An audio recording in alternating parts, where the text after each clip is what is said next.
Support for I Am Salt Lake comes from KRCL 90.9, amplifying community voices since 1979. This listener-supported music discovery station covers everything from reggae and punk rock to local grassroots activism. Listen today at 90.9 FM or right online at krcl.org. This episode of the podcast is also brought to you by our friends at Kennedy Botanicals and Libsyn. We're going to be telling you more about them throughout this episode. Let's welcome everybody out today to episode 398 of I Am Salt Lake podcast. My name's Chris Hollifield. And my name's Chrissy Hollifield. And if this is your first time listening to this podcast, you might be wondering what it's all about. Well, this podcast is about showcasing the awesome people in Salt Lake City, Utah. We get to talk to musicians, authors, business owners, restaurant owners, breweries, distilleries, really anyone who might have a cool story to share. All right, so for those of you that are connected to us on Facebook or Instagram, you already know that we moved our podcast studio. You're probably asking yourself, why did you move that awesome podcast studio out of Empire Merchandise, especially if Empire Merchandise is so cool? Well, first of all, Empire Merchandise is still cool. My brother Rob owns that shop, so please support them. I mean, it's in my family, you guys. We just moved the podcast studio because it was becoming such a headache to have to get babysitters, to have to go back and forth between the kids, to have to, record around Empire schedules, our schedules, babysitter schedules. In this awesome house that we got back in July, there's an extra bedroom. So we're like, why don't we turn that into a podcast studio? And we actually have long-term goals to actually convert some of the garage into a podcast studio, which we'll be talking about on future episodes. But bear with us during that transition. This interview, though, with Mike was actually one of the last interviews that we did at Empire. So that was done at Empire. Go support Empire. I mean, they're a great place. 680 South State Street. My brother Rob owns that shop, so go support them. I know that's where I buy a lot of my stuff still. Yeah, great place to shop right downtown Salt Lake. Who's on the podcast today, Chrissy? Today on the podcast, we're actually joined by Mike Angelieri from Humans of Salt Lake City. Mike has such a cool story about what inspired him to start up Humans of Salt Lake City, some of his favorite people that he's gotten to chat with and interview, and even his process of getting stories from people and sharing them with the rest of us. You're going to want to listen to this conversation that we're going to play in just a minute. Hey, before we get into that awesome conversation with Mike, let's give love to one of our sponsors, though, Kennedy Botanicals. You've heard us talk about them. One thing to remember, guys, when you support our sponsors, you are directly supporting this podcast. So support our sponsors whenever possible. Did you know that CBD is now legal and can be used in all 50 states? KennedyBotanicals.com is your one-stop shop for all your CBD needs. They offer pure 100% organic CBD in capsules, tinctures, pain gel rollers, and they even offer CBD treats for your furry friends. I know that I personally use CBD for my anxiety. You know, it's great. A couple of drops under the tongue. I'm good for the day. Also, a couple of drops under my tongue before bed, and I'm sleeping like a baby. And some of the other benefits of CBD include depression, anxiety, epilepsy, muscle spasms, insomnia, chronic pain, Parkinson's disease, reduced inflammation, and it even helps with acne. So basically everything. Is that what you're saying? So just rub it all over your body, take a bath in it. Kennedy Botanicals is a local Utah family-owned and operated business, and they really focus on educating you in the CBD world because they believe that educating yourself on CBD is only going to better arm you for what CBD is truly capable of doing. Kennedy Botanicals provides quality CBD products at an affordable price. Go visit their website, KennedyBotanicals.com, to learn more about their CBD products. Again, that website is KennedyBotanicals.com.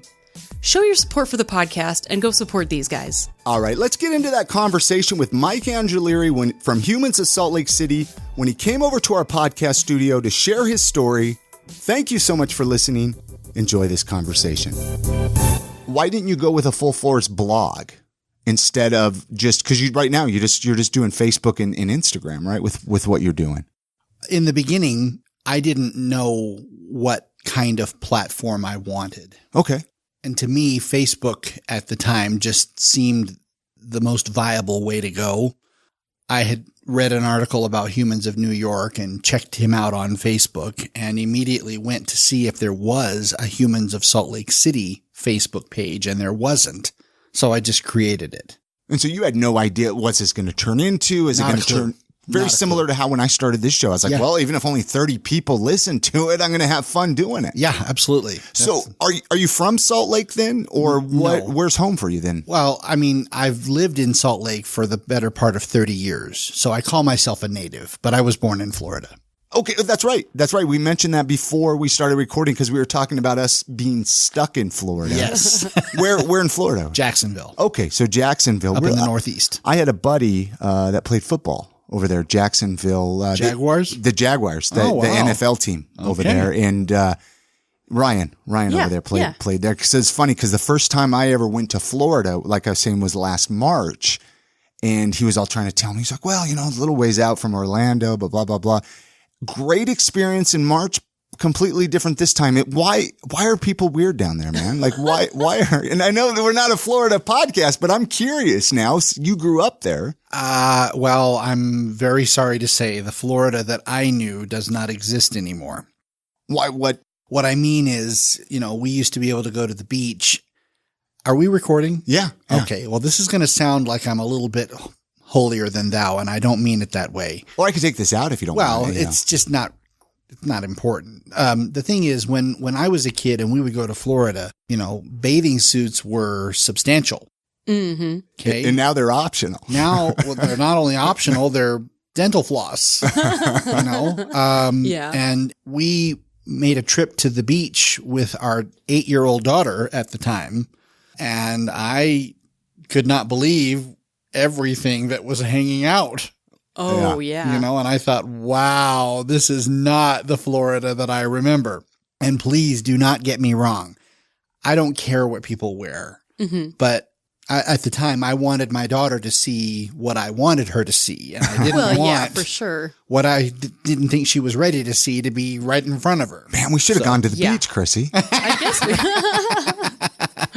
Well, yeah, it's just a different world. And I mean, I don't think it's unique to Florida. No, it's fine. I just like to, because you hear you read the crazy news articles about people, the bath salts and the weird drugs people take down there. Well, there's like the online thing that people do. They'll say, Google a Florida man and then your birthday and see what comes up. And there's always some crazy story. And then people would share stories about what a Florida man did on their birthday. So what brought you to, why'd you come to Utah then from Florida? I mean, that's quite a trip. School or what? No. I did not like my life the way it was. I was single. I was bored. Didn't really have any sense of direction, no aspirations. And I decided to cash in my chips, and I threw all of my clothes into a coffin-sized black duffel bag, got on a Greyhound bus, had no idea where I was going, and didn't care. I was very young, and I would say very naive. I would not recommend doing that. Why wouldn't you recommend doing that? Well, because I ended up sleeping in a closet, and it was uncomfortable. I came to Utah, and I was basically a stranger in a strange land. So you knew nobody here? I had a few contacts, but my point is I didn't have a sense of belonging. This was a total transplant, a total alteration of my whole life. And I think if you do that without preparation, without studying, and maybe giving yourself a little bit of a chance, like knowing where you're going to and what is there for you to possibly do. It's not very pleasant. And I mean, I kind of felt like I had to depend on people that maybe I didn't want to have to depend on. I was surrounded by very good people. Some of them are still my very best friends, even 30 odd years later. But that was a shaky beginning. And I don't think a shaky beginning is a very good way to start. But I guess you have to. I mean, I think everybody learns things different ways, though, right? Like, I think that maybe helped form your life today and creating good, cool projects. I think so many people just expect handouts, right? Like Chrissy and I will talk about this a lot, especially kids nowadays going to college and going to, they never had a job before they graduate from college. And then all of a sudden they expect all this great, 6-figure job after they graduate, but yet they don't even have a Taco Bell or a McDonald's under their belt of working for minimum wage, right? Yeah. And I think that there's a lot of importance behind that. I know it was for me, right? Nothing was handed to me. And I think it sounds like it was for you too. In the very same boat. I worked at some kind of an awful telemarketing company just to earn enough money to get food, and ultimately, you work your way through it. Right. When I say I wouldn't recommend that, maybe that's not the right way to put it. It's more like, it's a harder life. It is harder. It can be done if you make up your mind to change the world that you want to live in and are prepared to take the consequences that come with the choices you make when you do that. It will work out. It just might not be the dream all the time. Yeah. The Humans of Salt Lake City. Mm-hmm. How did this idea come to you? Let's talk. Because you've been around. When did it start? October of 2013. So your birthday's coming up here pretty quick too. Yes. 7 years? 6 years. 6 years. That's right. Yeah, 6 years. Yeah. Talk about how that started for you. What was the idea there? I was reading an article on msnbc.com about this guy that runs Humans of New York. And at the time, I think he probably had 5 million followers. Just 5 million followers. Well, I know that sounds like a small audience. No. Yeah. But compared to today, that is a small audience because he's got 18 million followers now. Wow. And they wrote an article just saying that this guy walks the streets. He talks to complete strangers. He gets them somehow to open up to him and tell him stories about their lives, the good, the bad, the ugly, whatever it happens to be. He takes their portrait and he shares it on Facebook, and people are given a window into a stranger's life, and it resonates with them somehow. And I'll expand on that a little bit later, but I just remember thinking, that's a cool idea. That's really cool. And I immediately was curious to know if there was a project like that here. So I immediately jumped onto Facebook and saw that there was no Humans of Salt Lake City page. And so just to be proprietary, I created the page. Smart. Had no idea what I was going to do. Had no idea how I was going to get anybody to talk to me. I had an old Nikon camera and no plan, no MO, no guidelines. I just thought, I'm going to go out there and just see what happens. Was it really hard for you to initially approach people and try to get them to open up? Were people did they put up defenses? And how was that experience? Well, if you ever have a rainy day when you don't have anything to do, you should go back into the history of the page and read some of the earlier posts, like in 2013 and 14. By comparing to today's posts, they are pathetic. They are clearly not thought out. They are not, the questions, the stories are not very well put together. So the beginning was very clumsy. And it has to be, right? It has to be. Yeah. Exactly. So all I thought I could do was approach somebody just being a friendly social person. And if somebody wants to talk back to me, I can build on that. So the very first interview, I walked through the Main Street Plaza at Temple Square. It's October, and I ran into one of the Temple Square gardeners, and she was planting the tulip bulbs. And, I waved and smiled, and she waved and smiled back. So that was the signal it was okay to approach. I told her what I was doing. I said, "You are my very first interview." And I said, "If you could give the world one piece of advice, what would it be?" And she said, do something you love every day. I love it. And I just thought, if that's not a perfect segue into this project, I don't know what is. Yeah. And that was it. The picture was bad. The story was just that, very simple, very unsophisticated, no real emotionally evocative way to respond. Yeah. It was just flat, and that was it. But I thought, as time went by and I talked with other people and learned how to elicit a certain response by asking a question a certain way, even if the interview ends up being a different facet of the original conversation, that it got better. And even now, I look back and I'll see an interview from 2014 that got 36 likes, and now I can get thousands of reactions. Yeah, I was going to say, you get quite a bit now, 3,000. Yes. I can reach hundreds of thousands of people. Mm-hmm. And again, you just had to start somewhere, start small and let it grow.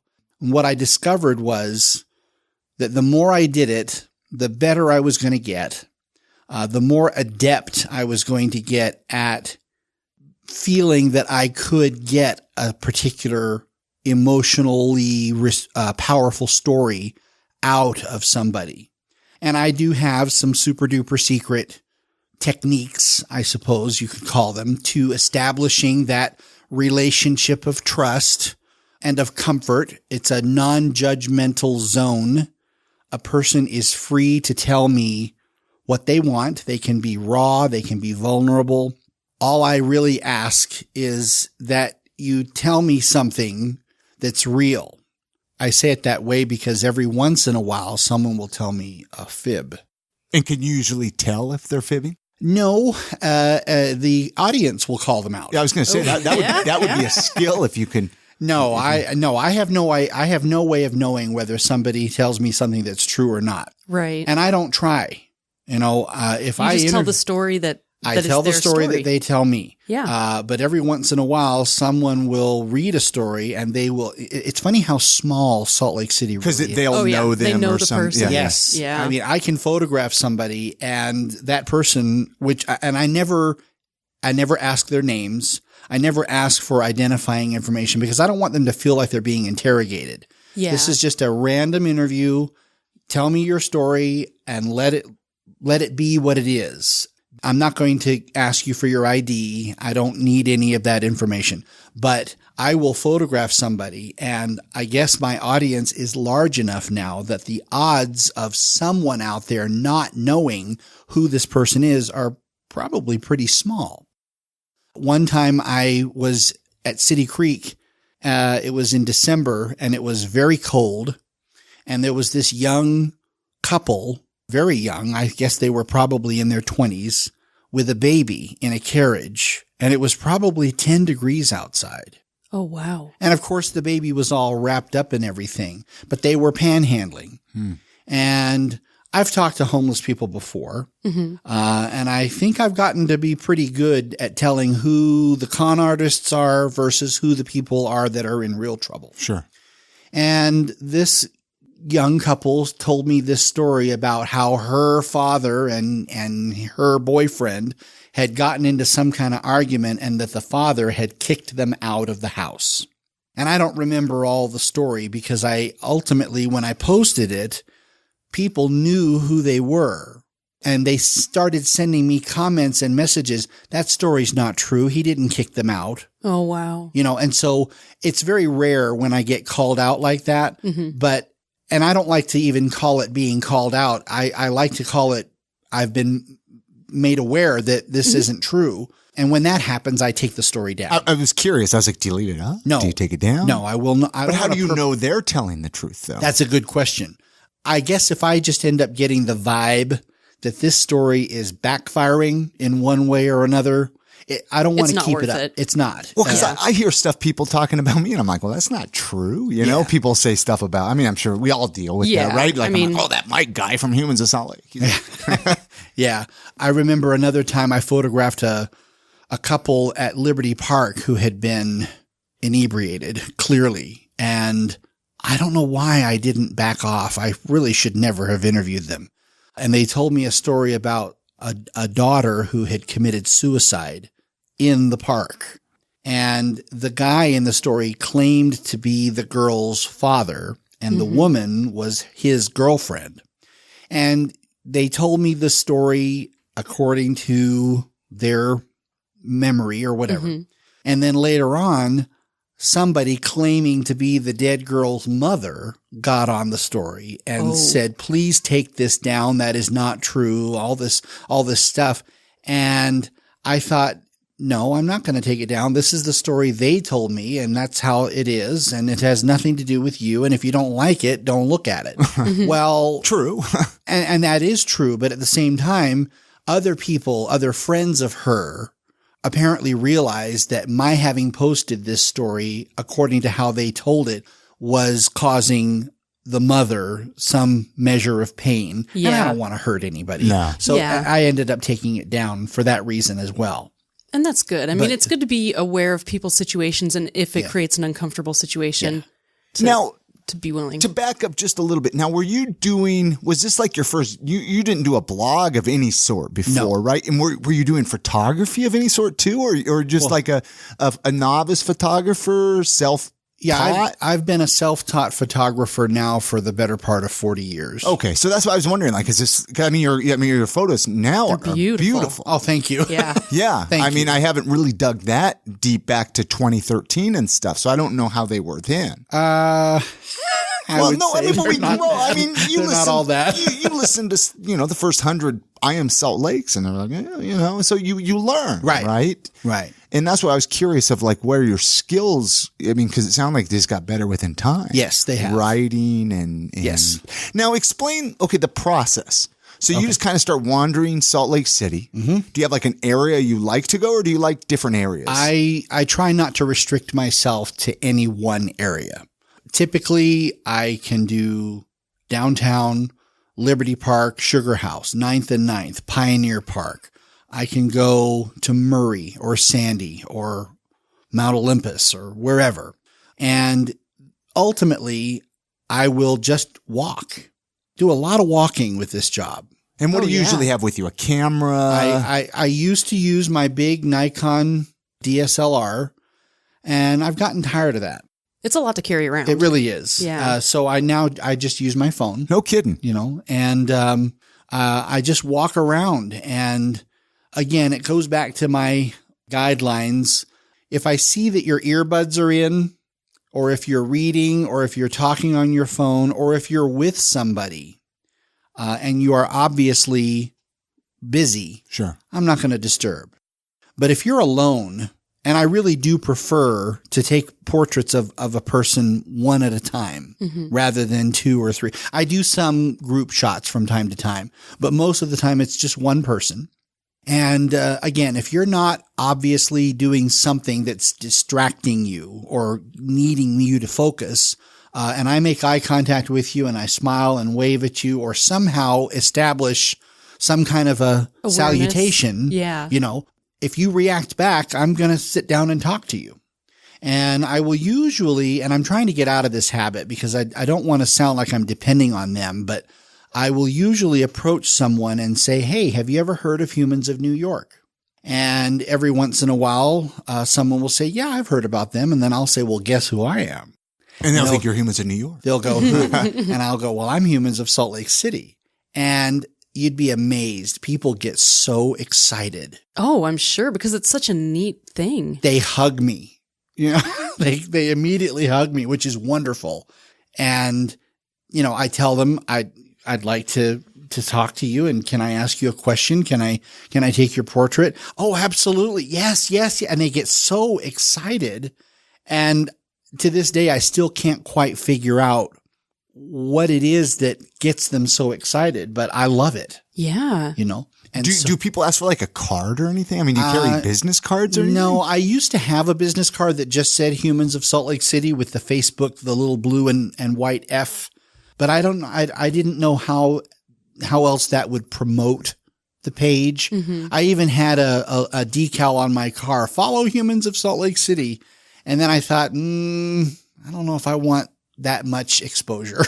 So I don't know. I've never messed with a business. I just didn't know if people didn't take you legitimately, right? Like they'd be like, "Wait, you just have an iPhone? You're just doing like people again." Back to when I bring people into our studio, they expect this fancy radio podcast studio, and especially if you're just taking photos with an iPhone, right? Well, like, and I think especially today, since there's so much awareness of how scary things can be. I mean, it seems like people would be a lot more defensive initially than 20 years ago. They can be. And usually what I'll do is I'll pull up the page on my phone and show them, here it is. This is me. And I'll even pan through and show some of the portraits and interviews that I've done. Oh, this is real. Well, come on, let's do it. Yeah. And so, every once in a while, someone will say, no, I'm not interested or I don't have time. And if they do, I say, hey, no problem. If you get a chance, check out the page. And then I go on my way. Yeah. If somebody says no, I'm not going to say, well, guess what? You're out of luck. Yeah. This episode of the podcast is brought to you by Libsyn. Hey, listen up. Are you thinking of starting a podcast? I know that there are a lot of you listening that are looking to start a podcast. How do I know? It's because you're emailing me, because you're trying to get tips from me, because you're like, hey, you've been doing I Am Salt Lake for 7 years, so you must know what to do. Well, let me tell you about Libsyn, all right? We've been using Libsyn. That's Libsyn.com, Libsyn. We've been using them to host I Am Salt Lake for the past 7 years, and I know that I truly could not be happier with their service. They make it super easy to set up, and they make it super easy to get your podcast routed to all of the podcast players out there like Spotify and Apple Podcasts. They give you amazing stats. You got to check them out. Libsyn.com, Libsyn. I Am Salt Lake podcast listeners, pay attention though. We have a special promo code just for you. It's Salt Lake, all one word, SALTLAKE. If you use this promo code, you're going to get the rest of this month, all of next month, free hosting at Libsyn.com. I think you're really going to be happy with them because, like I said, we've been using them for 7 years for this podcast, and they are doing an amazing job. Many thanks to Libsyn for their support of the podcast. Let's get back into that conversation with Mike Angelieri as he shared his story of Humans of Salt Lake City. This one's good, you guys. Pay attention. Before we get too far, actually, so we have a Facebook group, an I Am Salt Lake community, which everybody should join it. Just search I Am Salt Lake community on Facebook. You'll go to our group. There's a few questions and I want to make sure I ask these because sometimes I'll forget to ask them and then I feel so bad, right? Brittany Hemingway. I want to read, she's got kind words about you, Mike, and I want you to see this. She just says, OMG, yes. She said, this work in project is so impactful and important. I have questions, but please tell them how this simple thing is so very meaningful. I have tons of questions as usual. My immediate thoughts are, so she asked a bunch of questions. I want to make sure, because I think these will be a lot of questions that I would ask anyways, Mike. Okay. One thing I do want to say, she did say again, lastly, thank you so much. Your work is so impactful and important. So I want to tell you that, Mike. That's nice. Thank you. Her first question is, who are your most memorable interviews? Which that's a lot. Do you have like one or two that you could quickly share? And I know you've already shared a few, I guess. Is there any others you would care to share? Yes. I was, again, in that neighborhood around 2nd South and 2nd East.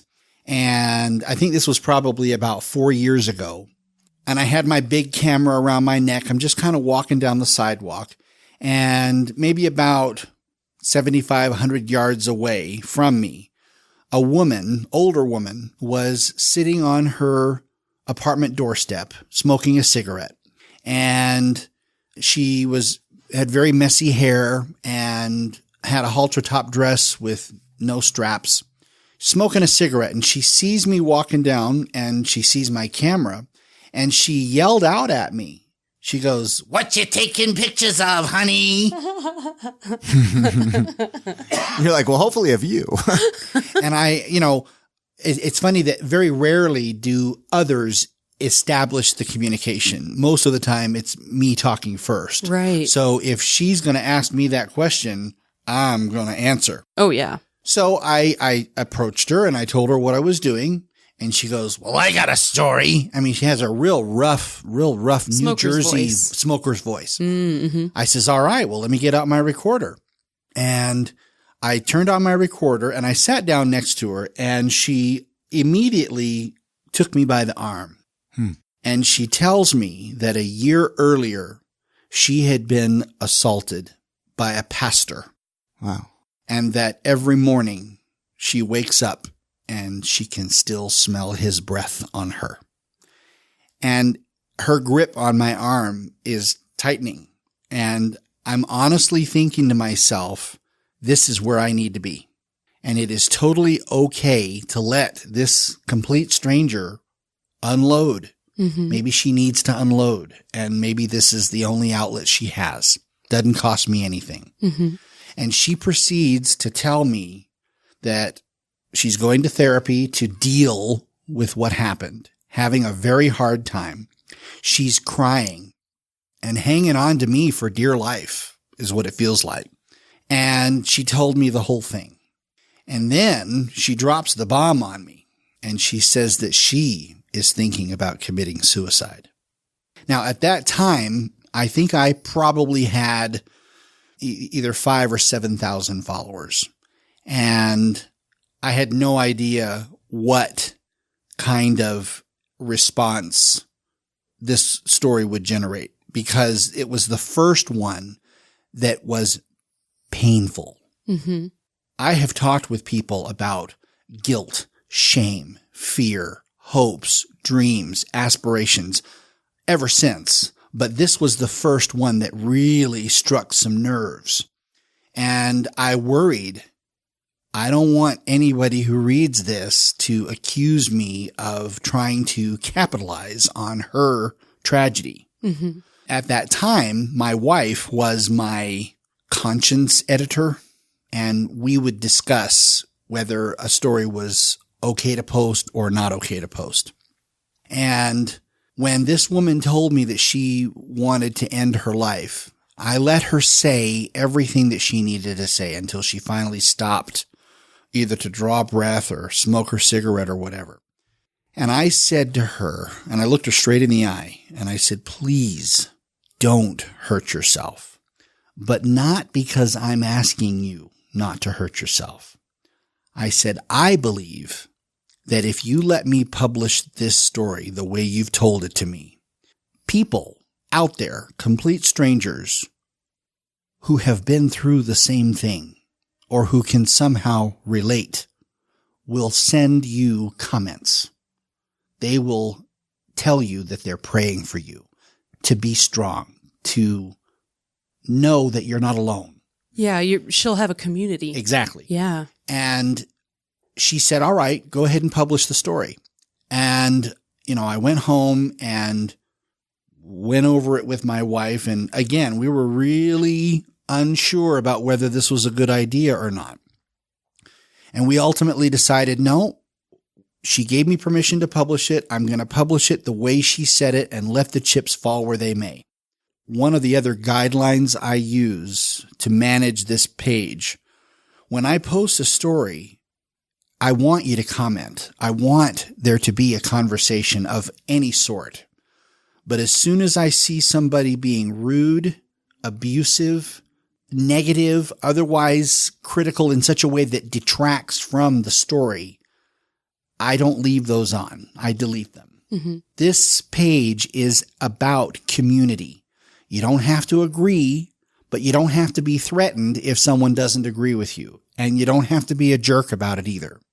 This is a place where everybody has the right to express their opinion in an intelligent, decent, civil sort of way. Can you imagine a Facebook world like Wouldn't that? that be nice? Sorry, I just had to say. Wouldn't that be nice? So anyway, I published the story, and sure enough, I think about 20 people got on that post and did exactly what I said they would. I'm praying for you. I have been there. I know how you feel. Some people even commented to use this resource or that resource. Reach out. You're not alone. Don't let this idiot ruin your life. All these wonderfully supportive messages. That is not the end of the story. There's more. 3 weeks later, I was back in that same neighborhood again, and I saw the woman again, and she saw me. And when I saw her, she had her hair done up and she was better dressed. And she yelled out at me. She goes, "Humans of Salt Lake, I saw the story. You saved my life." Oh. And I swear to this day, I still get goosebumps. I got goosebumps now, man. That's amazing. That's the power of the page. I really believe that she discovered and maybe needed a reminder that she's not alone, that there are people out there who have gone through the same thing. And I think that when something bad happens to a person, it's very easy to think, I'm alone. Oh, I'm absolutely. the only one. Yeah. Nobody else knows what this feels like. And when someone reads a story and discovers, my God, that's me. That could be me. What power there is in the validation. Oh, yeah. I think nobody wants anything bad to happen to anybody. But I think that when something bad happens and you realize that you are not alone in that, that's one of the first steps to healing. Yeah. Well, and the power of empathy that you have when you can share your story and help other people through something that you've been through is incredible. Yes. It's important. It's so important. Yes. And I mean, to be told that I saved her life was extraordinary. I had no idea that something so simple could have such a powerful and ultimately beautiful outcome. And to discover that the page can continue to do that, even with other stories, gives me a great deal of happiness. In fact, on that note, to answer your question about memorable interviews, I'm going to try to share one with you that I did very recently. And it was one of the most beautiful and hauntingly strange interviews I have ever seen. But let me give you a little background while I pull this up. I was walking, this was actually about 3 weeks ago, maybe a month ago. I was walking along South Temple, east towards the U. I was right by the Eagle Gate. And, you know, right next to the Eagle Gate is the Eagle Gate building. Yeah. And then next to that is an alley. And in that alley was one of those large brown construction bins where construction debris is Like a being big dumpster. And behind it, for some strange reason, a man was sitting in a folding chair. And again, I made eye contact with him and he waved and smiled and I approached him and I told him what I was doing and he agreed to tell me a story, but he was adamant that he did not want to be photographed. And that happens every once in a while. Sometimes if somebody wants to tell me a painful story, they'll let me photograph their shoes or their hands or maybe from the back so that they're not identifiable. That doesn't take away from the weight of the story, but every once in a while, I have to be creative about what kind of portrait comes with the story. Yeah. And he would not let me photograph his shoes. He didn't want any part of him to be photographed. If you don't mind, I'm just going to read this. Please do, yeah. This was actually on July 8th, so it's been a little while. Typically, I will, when I want to communicate with the audience, I will do what's called a Dear Salt Lakers post.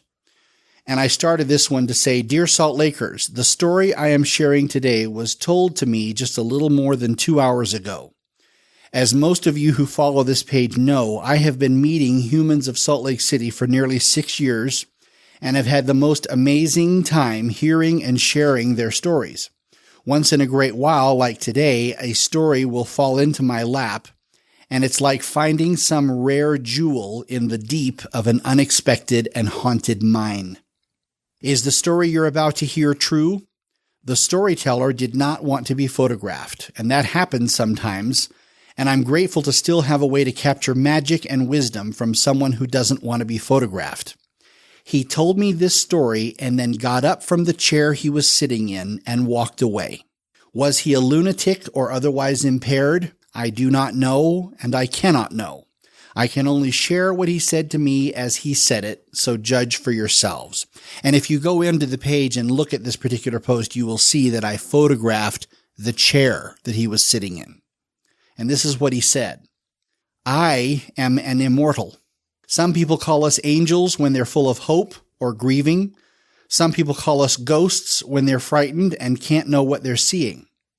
Sometimes we're called demons when people are angry or feeling tormented. Regardless, we are immortals and we see and hear everything. We are not meant to be hidden, but we're also not meant to be obvious. We are there when you are born and we are there when you die. We are there at all the moments, good and bad, when people love or hurt each other. But we only observe and take unseen notes. Sometimes we smile at what we see and hear. Sometimes we weep. We watch and we hope that someday people will learn to love and care for each other more rather than fight.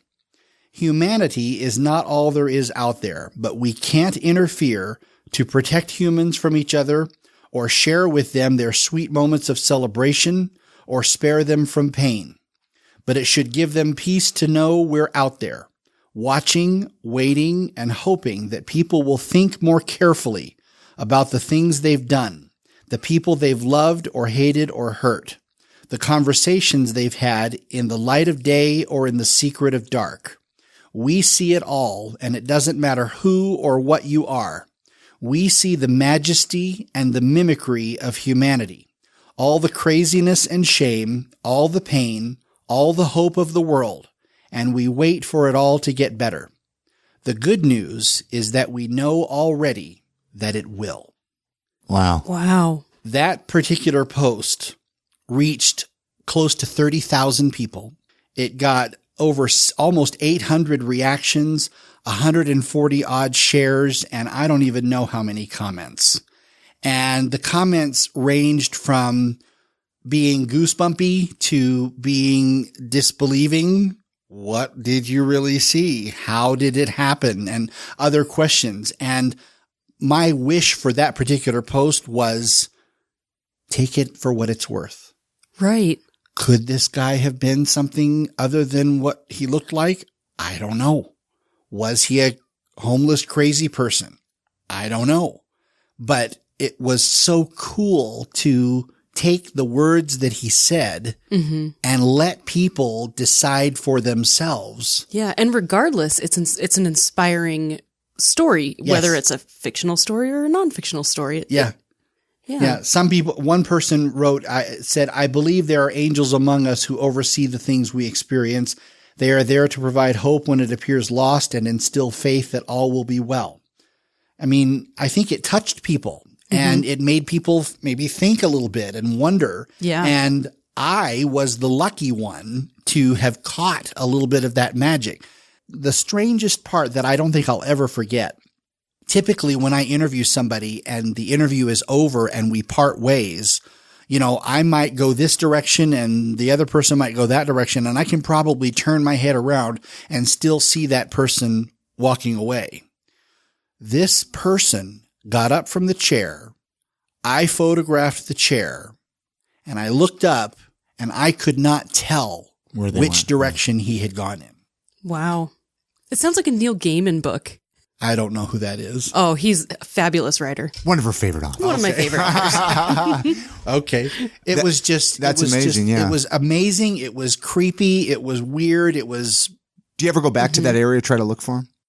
I very rarely ever see anybody I've ever photographed. I mean, once in a very great while, I'll see somebody, but no. How many stories do you try to collect? Like a week, a month, or what? How many are you trying to? Do you have like a goal or a release date? No, I just typically during the summer months, I have a regular 9-to-5 job, and during the summer when I'm off work, I will try to spend a little bit of time either during the evenings when it's not too hot, which is kind of crazy right now, or on the weekends, and I will try and do a blitz of as many portraits as I can get, and then I'll stagger posting them out over the next week or so. In fact, I'm getting ready to go out of town, and I've been working on building up a reserve of stories to post while I'm gone, so that there's not an interruption. But, I mean, I used to go out every day. That's not very easy. No. I used to go out every weekend, and that's not very easy. So I try as hard as I can to get out there as often as I can. In fact, sometimes when I'm out and about doing something that has nothing to do with the project, as long as I have my phone with me, if I happen to have an opportunity to meet somebody, boom, I pull out the phone and I can still do it, even if it's not on my agenda at that particular moment. So are you just recording, you say recorder, like on your phone? So you're doing that all on your iPhone? Yeah. Wow. That just goes to show you can create whatever you want. You just got to use what you got. Yes. Now, how many stories do you think you've collected? Or maybe you've already said that. Close to 2,000. Close to 2,000. Yeah. Wow. Yeah. Well, I want to ask, there's a few more questions here. I'm going to ask only one more question here from Brittany Hemingway. She says, what have you learned the most from your art in interviews? I have learned that everybody is moving forward in one way or another. Some people are doing it very clumsily. Some people are doing it haphazardly, elegantly, desperately, but they're all moving forward, even when they don't necessarily realize it. Nobody is standing still. And to be able to sit down and talk with somebody, especially about something that maybe they might not otherwise have a chance to discuss, and see where it takes them on their emotional journey, has been probably one of the most eye-opening experiences I've ever had. And I say that because I used to live my life not consciously paying attention to anybody around me. And not because I'm hoity-toity or busy. My focus just used to be particularly narrow. I go to work, I go to lunch, I have 45 minutes, I got to go get something to eat, I got to get back, I've got this project, I've got this. I don't have time for whatever else is going on around me. That's what used to be the case. But now, after almost 6 years of capturing facet after facet after facet of humanity, good, bad, ugly, and otherwise, I cannot go anywhere now and see another human being and not ask myself, what can I learn from you? What can you teach me that will make me a more complete person? And I think that if there were a way to bottle that, so that everybody understands fundamentally that we need each other, even in the most unlikely combinations, we can become such a better society. We can survive more easily and peacefully if we really tried to listen to each other and understand each other. One of the mantras that I use in this project to keep me going, everybody has a story, everybody has a struggle, everybody has something to learn, and everybody has something to teach.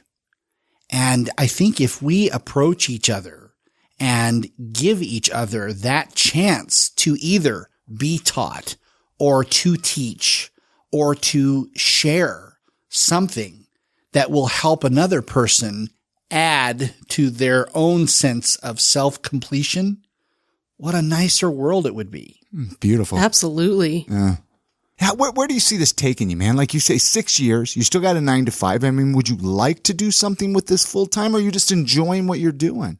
It's a little of both. Sure. The truth is, it's not my bread and butter. The dream would be to somehow turn this into a project that not necessarily makes me money, but makes a powerful difference somewhere. Well, somehow. You're making it in Salt Lake City, though. All right, let me give you an example. When Humans of New York runs a fundraiser for whatever reason, he raises millions of dollars. millions. Wow. Okay. Humans of Salt Lake City does not have that kind of clout yet. Have you tried? Oh, yes. Really? And I'll fill you in. Another story. This was a couple years ago. It was in April or May, and I ran into a homeless man right outside of the state side of City Creek. He had no shoes. And granted, April or May is not exactly a bad time of year to be barefoot.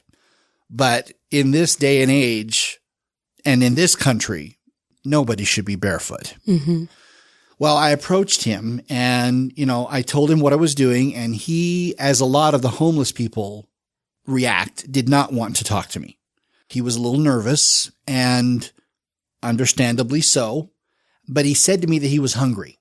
And I said, well, tell you what, if I go into McDonald's and get you a burger, would you be willing to talk to me and let me interview you? He says, sure. And so I walked into McDonald's and I got him a burger and fries and a Coke, and what the heck, I threw in a shake too, just to really sweeten the pot. And I came back out and he was still there, and he first, and I handed him the food, and he looked at me like, number one, he couldn't believe I had delivered. And that kind of made me sad. You know, this man obviously has no faith in people. Maybe he's been lied to or whatever. So I gave him the food and he ate, and I sat there with him and I just chatted him up. And then I said to him, now will you let me take your picture and will you tell me a story? And he goes, sure. So I photographed him from head to toe, and it wasn't a conscious intent to emphasize the fact that he was barefoot. That it was just a full body shot. And then he pulled something on me like I have never seen, and it was wonderful, scary and wonderful. He says, and I'm paraphrasing, he says, you want a story? He says, a man with a camera has just taken my portrait for a project that he calls Humans of Salt Lake City. And in exchange for this, he has given me the first meal I have eaten today. And he has proven that once again, there are still people out there who see us and who care enough to recognize that there are some of us who are in trouble. I'm not a con artist. I'm not trying to take advantage of anybody. I'm just having a hard time. And I'd like the world to know how much I appreciate what this man has done. Now, to step away from that, I did not want to publish that story. And the reason is because the project is not supposed to be about me or anything I do. The project is supposed to be about the weight and the power and the magic and the motivation, whatever emotional response you want to call it, of the portraits and the stories themselves. I am just the gatherer, and I didn't want to look like I was trying to self-promote.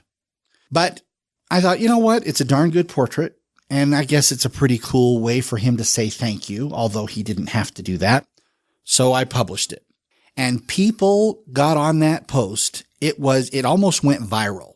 Wow. And people started messaging me, how do we get him some shoes? And I remember thinking, well, I don't know. I can't track him down. I can't say, where are you? I got to go get you some shoes. This is not something that I can reach out to somebody. Hey, I photographed you. Now I need to see you again. Right. It's not possible. So somebody said, well, why don't you start a fundraiser? And I am going to be honest, I was very skeptical because I had tried fundraisers in the past. The very first year I ran a fundraiser, it was called Humans to the Rescue, and we raised a whopping $50. And I was mortified. Sure. I just thought, if that's the best we can do, then that's just not worth it. And then we tried it again the next year and we raised $100. And I thought, well, hey, something is something. But when this came up and they wanted me to start a GoFundMe for the homeless, I thought, oh boy, I've raised $150 in 2 years. I don't think this is going to happen. And somebody messaged me and said, the time is now. Do it. I thought, okay, I'll do it. All right. So I started a GoFundMe. And within a very short period of time, we raised $2,000, which was huge. That's awesome. Yeah. Absolutely huge. Well, then the question came up, well, what are you going to do with the money? That's what I was wondering. Okay. And so now at that time, American Idol was still very big. And I decided, okay, I am not about to give $2,000 to a homeless person. You don't know what they're going to do with it. And I don't want the responsibility of trying to figure that out. So I asked my followers to submit ideas of local worthy organizations that assist the homeless in one way or another. And I gathered those nominations for probably about a week. And I think ultimately people turned in some 30 or 40 different organizations. And some of them I had heard of, some I had never heard of. And I created a photo album of images that represented each organization.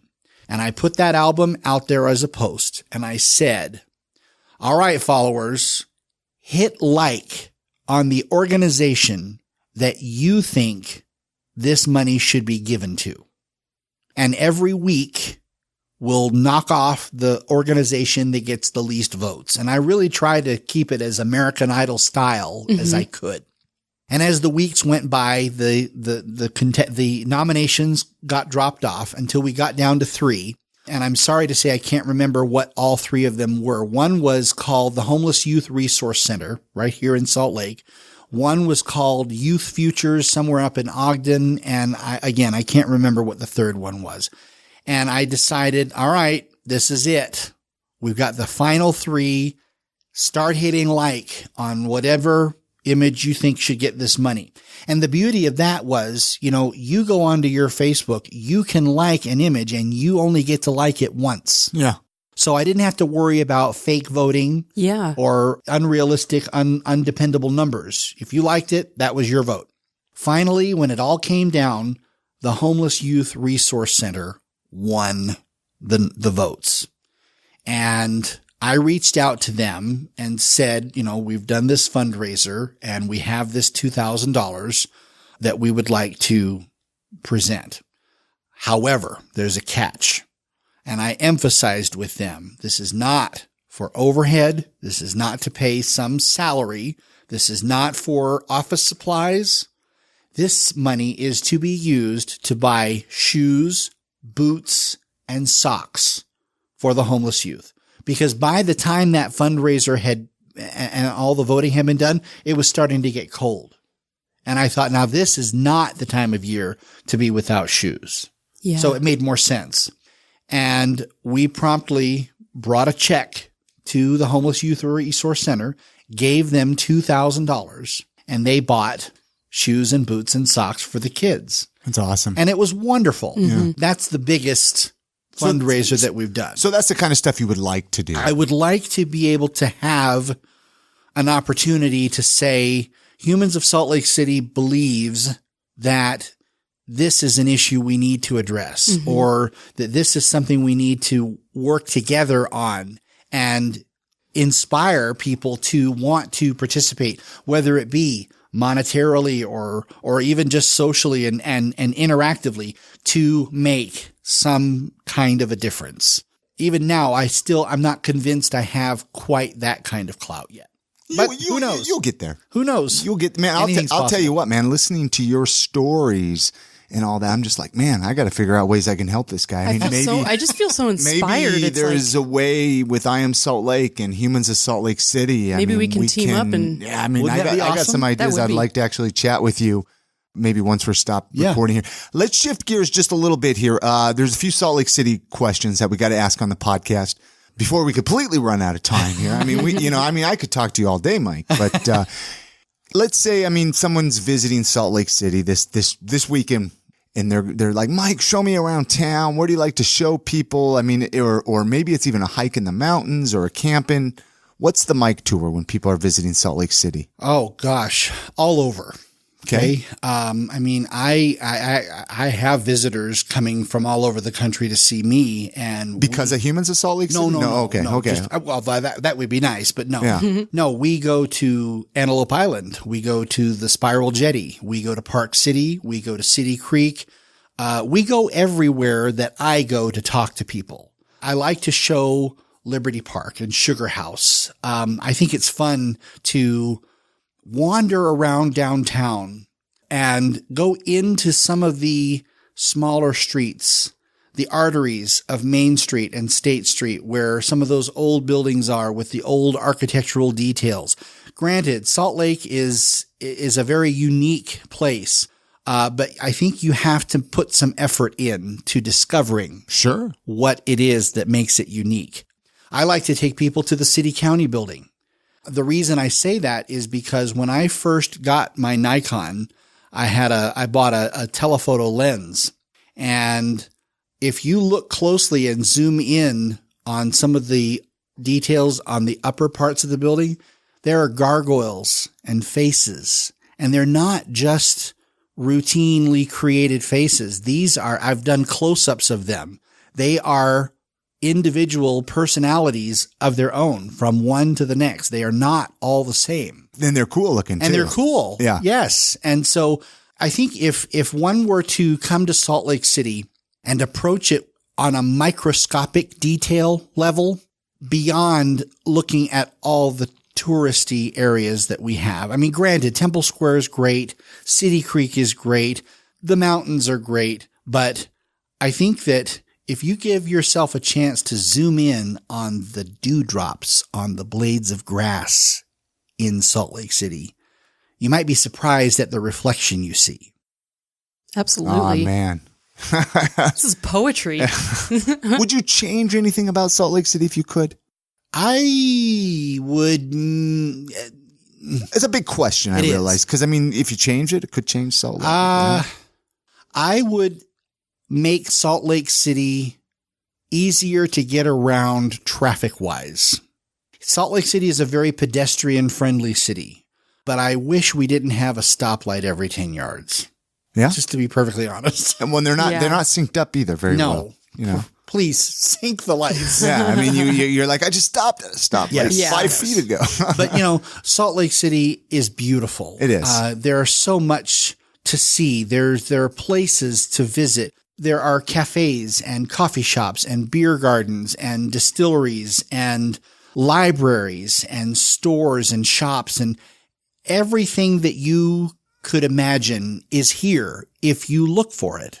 And a lot of people don't. A lot of people I think they do. They forget to look for it, and then they just complain. I've even made the observation that Salt Lake City is not the homogeneous community that the world would have us believe it to be. Mm-hmm. But you have to look for it. Right. I mean, even in the course of my 6 years, I have interviewed homeless people. I've interviewed refugees. I have interviewed ex-convicts, drug addicts, cancer victims, ordinary people, people with cancer, people with autism, any number of disease. Some of them I've never heard of before. I have talked with black, white, male, female, gay, straight. The bottom line is, if you breathe, if you have a heartbeat, I'll talk to you. There's not really anybody that I don't want to talk to. There's only been, just off to the side, there's only ever been one experience where I thought, I don't think I want to talk to that person. I happened to be going through the Pride Festival a couple years back, and I interviewed some pretty amazing people with actually quite beautiful stories. And then off to the side were I don't know what they were, the neo-Nazi Aryan protesters, the Bible beaters. And for a very brief moment, and I do mean a brief moment, I thought, maybe I ought to talk to one of them. And as I approached, I could hear some of the terrible, hateful, destructive language they were using. Yeah. And I thought, if I give that person a chance to talk to me, they're going to use this as a chance to promote their own nasty message. And as much as I foster the belief that you can have a difference of opinion, you are not allowed to be destructive in my house. Mm-hmm. And so that was the one time that I decided, no, I'm not going to go there. They're spouting off their own message, and I'm sure plenty of people are hearing them. They don't need me to share that. Yeah. I love this guy. I know. What about love it. What about favorite local eating spots? You got one or two favorite places you like to grab lunch or dinner? I mean, you're walking around downtown a lot, even. I mean, I'm totally about Texas Roadhouse. Can't lie. Got a good steak, man. Love it. Can't get Their enough rolls. of it. Let's see. I really do enjoy the have you ever been to the Cruatai? I don't think so. What? Okay, Tell me more. It used to be called the Thai Lotus. Okay, Thai Lotus. Yeah. It's called the Cruatai, right across the street from the Leonardo. Okay. On 500 South. A little hole in the wall. I forgot about that place. Yeah. But I got to tell you, they serve the best tom kha gai, which is a coconut milk chicken soup with lemongrass. It will change your world. Yes. I forgot about that place. I've had that soup at a different Thai restaurant, so I would love to try that version. You have to. In fact, it's funny about Thai. I can tell you that, do you remember there used to be a Thai restaurant at the Gateway called the Typhoon? I do remember. Okay, now they're out of business, and I think I know why. They put tomato in their tom kha gai. What? Really? Now, I'm sorry. In my universe, tomato and coconut does not mix. That's just wrong on multiple levels. So that's what put him out of business. It could be. It could be. You know, I remember, gosh, that was a while ago. Did you ever go to Typhoon? No. I had a buddy that was a server or something over there. And such a great name, though. It was right by, it was right awesome by Barnes name. and Noble's up there. Yeah, it must have been before my time. Now, Chrissy throws a final question out, Mike, but is there, before we completely lose you here, we'll just have to bring you back through, man, because I would love to chat more.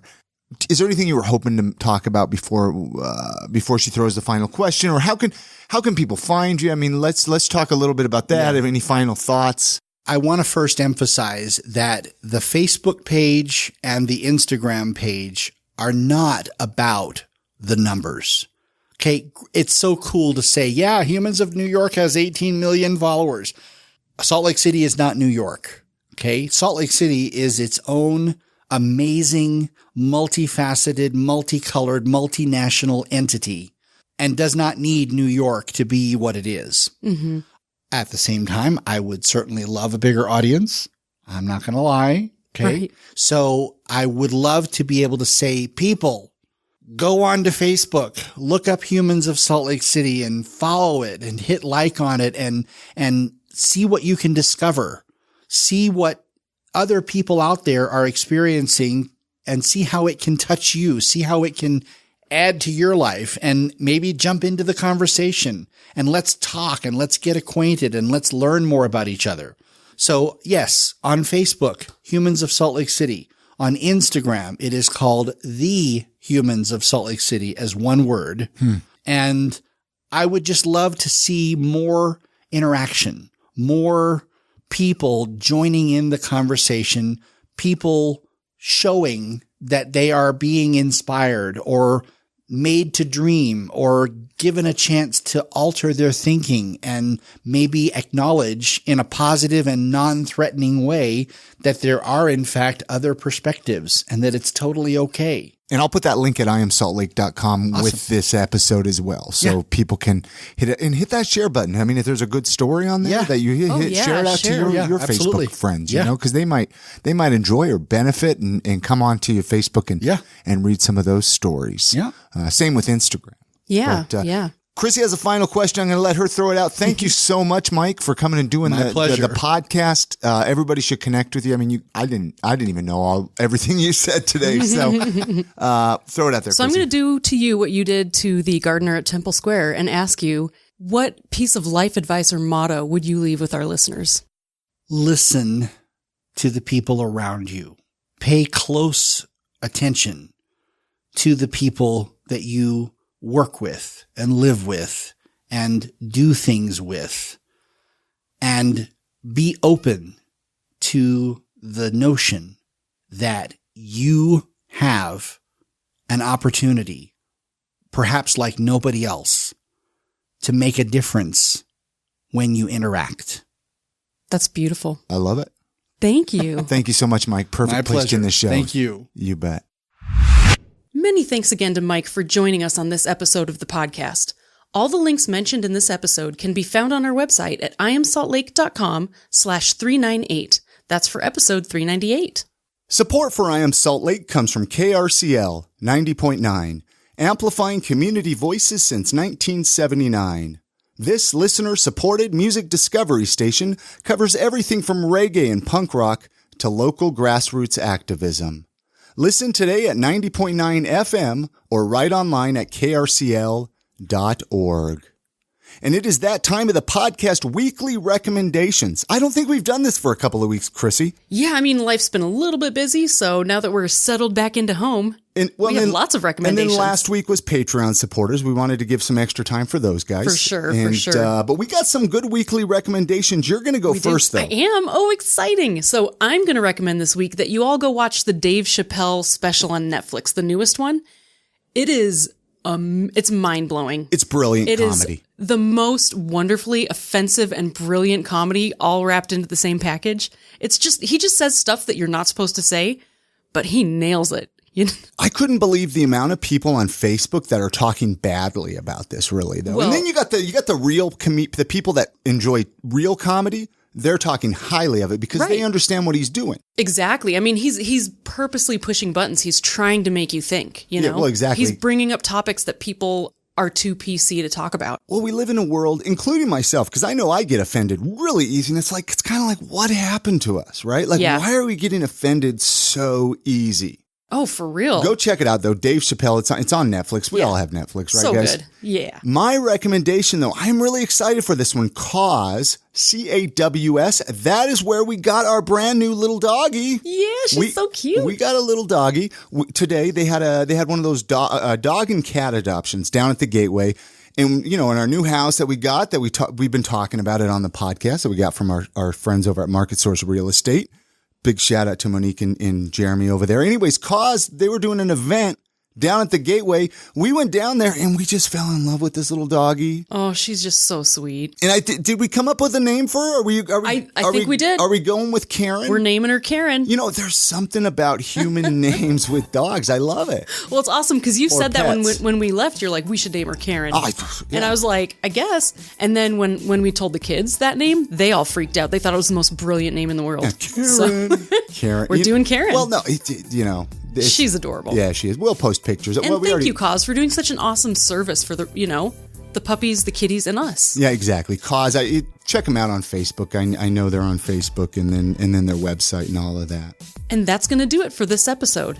Don't forget to support our show sponsors, KRCL, Kennedy Botanicals, and Libsyn. We'll have links for all of them at our website under the notes for this episode, which you can find at iamsaltlake.com. And you can always send us an email to say hello. We love to hear from our listeners. You can send an email to hello@iamsaltlake.com and tell us what you love about living in Salt Lake City. All right, you have a great week.